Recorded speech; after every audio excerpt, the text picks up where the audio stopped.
প্রিয় দর্শক, আশা করি আপনারা সবাই ভালো এবং সুস্থ আছেন। আজকে আমরা যে বিষয়টি নিয়ে কথা বলবো সেটা হচ্ছে বিসিএস পরীক্ষায় কারা ভালো করে বা বিসিএস ক্যাডার কারা হয় সেই বিষয়।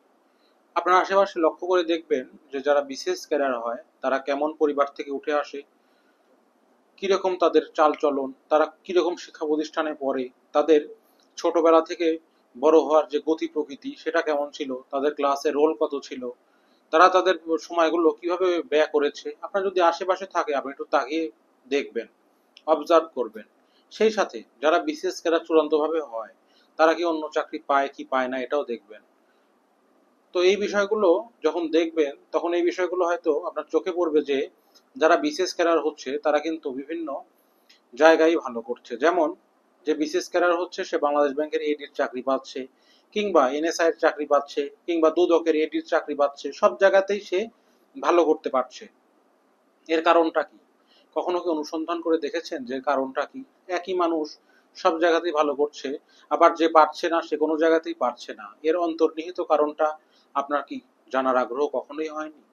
দেখুন, জানার আগ্রহ হোক বা না হোক, আমি আজকে এটা নিয়ে বিশ্লেষণ করার জন্য এসেছি। মূলত যারা একবার ভালো করে বিসিএস প্রিলিটা প্রস্তুতি নিয়ে ফেলে তাদের কিন্তু অন্যান্য চাকরির যে প্রিলিমিনারি প্রস্তুতি সেটা অটোমেটিক্যালি হয়ে যায়, তাদেরকে খুব একটা চিন্তা করা লাগে না।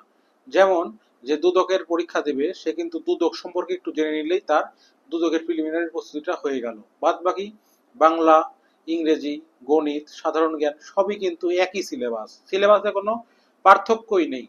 যে ছেলেটা গাইড বই পড়ে পরীক্ষা দিয়ে পাশ করছে এবং আপনি, দুইজনে কিন্তু সেম জিনিসই পড়ছেন, কিন্তু পড়ার ভিন্নতা বা টেকনিকগত কারণে হয়তো মানে একই রকম হচ্ছে না ফলাফলটা, এই বিষয়টাই কিন্তু মুখ্য ভূমিকা পালন করছে। কারণ তাছাড়া একই মানুষ কিভাবে ব্যাংকে চাকরি পাচ্ছে আবার বিসিএস ক্যাডার হচ্ছে, কিভাবে সম্ভব?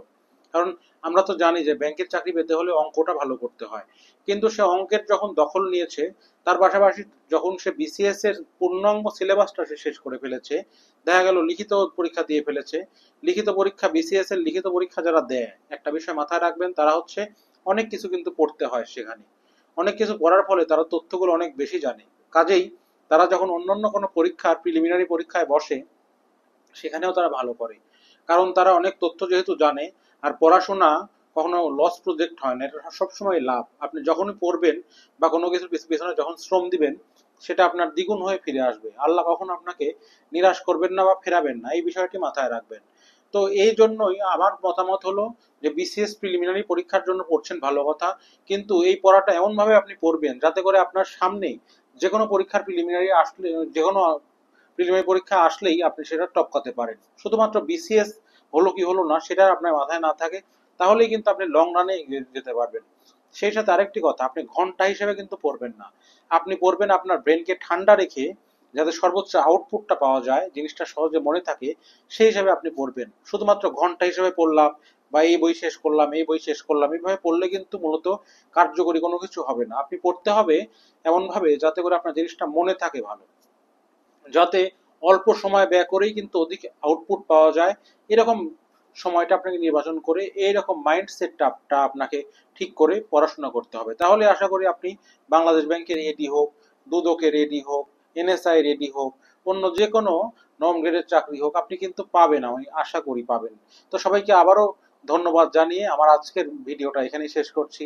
আমাদের চ্যানেলের সঙ্গে থাকার জন্য এবং আমাদের ভিডিওগুলো দেখার জন্য আপনাদের সকলকে অনেক অনেক ধন্যবাদ।